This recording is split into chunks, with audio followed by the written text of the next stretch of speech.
Hi guys! For today's video ay magluluto tayo ngayon. Ayan ang baby ko. Ayan guys, magluluto tayo ngayon. Let's go!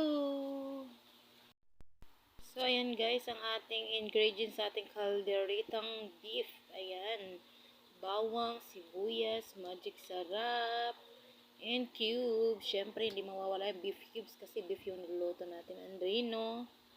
Ayan, liver spread. And tomato sauce. Ayan. Andyan rin ang ating bell pepper, red and green. At saka carrots and potato.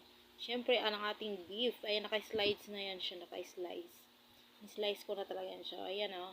Ayan ang ating calderitang beef. Ayan ang ating ingredients.